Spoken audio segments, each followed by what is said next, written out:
यहाँ पे एक प्रश्न है कि अध्यात्म में प्रगति करने हेतु अपना ज्ञान नॉलेज कैसे बढ़ाए, ज्ञान कैसे बढ़ाए, है ना। ये बहुत वैलिड प्रश्न है, बहुत से लोगों के मन में ये प्रश्न पड़ा भी होगा। ये प्रश्न पढ़ने से पहले एक प्रश्न जरूर पढ़ना चाहिए कि मुझे अध्यात्म में आना क्यों है, मुझे अध्यात्म करना क्यों है, और ये अध्यात्म है क्या चीज, है ना। तो हम स्टेप बाय स्टेप बहुत कम शब्दों में बहुत जल्दी आपको ये उत्तर देते हैं। अभी पहली कि अध्यात्म क्या चीज है। अध्यात्म कोई पूजा पाठ तंत्र मंत्र यंत्र ये नहीं होता। अध्यात्म मतलब अपने आप उतरना, आत्मा का अध्ययन, अध्यात्म। ठीक है, ये समझ गए। अध्यात्म में आना क्यों होता है? इसलिए आना होता है कि जो जीवन में अभी उतार चढ़ाव चल चल रहे हैं उनको तुम मैनेज कर पाओ, उनको तुम सही ढंग से सही तरीके से ले पाओ, स्वीकार कर पाओ, या फिर उसके ऊपर काम कर पाओ। ठीक है, इसलिए अध्यात्म में आना है। और एक प्रश्न उत्पन्न होना चाहिए, क्या भारत में ही सिर्फ अध्यात्म है? बिल्कुल नहीं, बहुत से देश विदेशों में भी अध्यात्म है, पहले से है। इसकी जड़ें बहुत नीचे तक है, उनके भी अपने देवी देवता है, उनके भी वही संकल्पना है जो भारत में है। और एक प्रश्न, क्या कोई साइंटिस्ट आध्यात्मिक हो सकता है? जी हाँ, वो अपनी अपने काम के ऊपर, अपनी खोज के ऊपर जो श्रद्धा विश्वास रख रहा है, उसके ऊपर मेहनत कर रहा है, समय दे रहा है, वो उसका अध्यात्म ही है।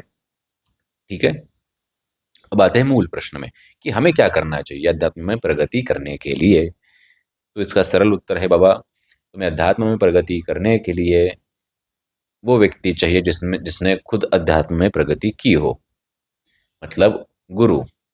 तुम्हें पहले तो गुरु चाहिए, उनसे तुम्हें पूछना चाहिए कि मुझे अध्यात्म में प्रगति करनी है, आप कुछ मार्गदर्शन करें। तो वो कुछ ऐसा मार्गदर्शन करेंगे, ठीक है। वो बताएंगे कि पहले अपने विचारों को अलाइन करना शुरू करो, ठीक से उसको रचना शुरू करो। बचपन में हम एक खेल खेलते थे, पत्थर के ऊपर पत्थर रखते थे, फर्श के टुकड़े के ऊपर ऐसे रखते थे और बॉल से उसको गिराते थे। फिर जब तक बॉल दूर जाता है तब तक उसको वापस हम रचते थे। ऐसा खेल सबने खेला होगा बचपन में। अब वो जो मीनार हम बनाते थे, वो मीनार कभी भी गिर जाती थी अपने आप, बिना बॉल के भी। क्यों? क्योंकि बीच में कोई कोई पत्थर ऐसा होता था जो सही नहीं है, या फिर जो छोटा, या फिर जो ज्यादा बड़ा है ना, ऐसा होता था। मतलब अलाइनमेंट, रचना गलत की तो गिर जाएगा अपने आप। वैसे ही तुम्हारे जीवन में है, तुमने अपने विचारों की रचना गलत की तो जाहिर सी बात है तुम्हारा मन गिर जाएगा, तुम्हारे थोड़ा विचार करने की शक्ति डगमगा जाएगी। तो उसको ठीक ठाक करने के लिए गुरु की आवश्यकता है। वो बताएंगे कि तुम्हें क्या करना चाहिए, कैसा करना चाहिए। साथ ही साथ वो ग्रंथ, साथ ही साथ वो विज्ञान, तंत्र मंत्र यंत्र जो भी चीजें हैं उनका तुम्हें ज्ञान देंगे। वो कभी ये नहीं बता सकते, असंभव है ये चीज, कि हाथ में माला लो और राम राम राधे राधे जपते रहो। कभी भी ये नॉल ज्ञान वो नहीं देंगे जो असली गुरु हैं, जो पारंगत गुरु हैं, जिनको पता है कि मुझे क्या बताना है, जिनको पता है जैसा मरीज वैसी दवाई, जो बीमारी वो दवाई। वो कभी एक ही दवाई सबके ऊपर चिपकाएंगे नहीं। ठीक है, तो असली जो आपके गुरु रहेंगे, जिनको आप मानते होंगे, उनके पास आप जाके उनसे ये प्रश्न पूछेंगे, फिर वो विचारों के अलाइनमेंट ठीक करेंगे। सीधा ये नहीं करेंगे तुम्हारे ऊपर किसी ने कुछ किया है, वो किया, ये किया, वो किया, इसके ऊपर वो पढ़ेंगे नहीं।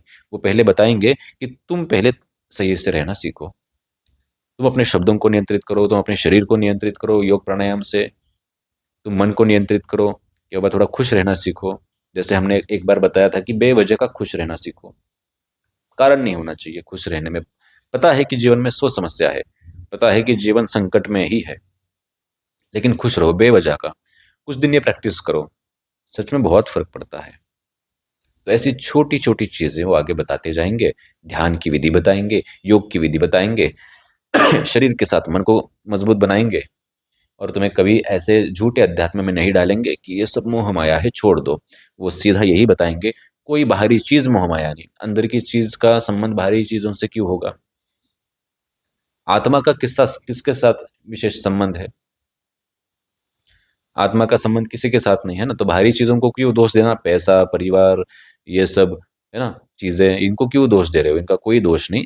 अंदर सुधरना है तो अंदर ध्यान दो, बाहर नहीं। ठीक है, वो सीधी बात यही बोलेंगे।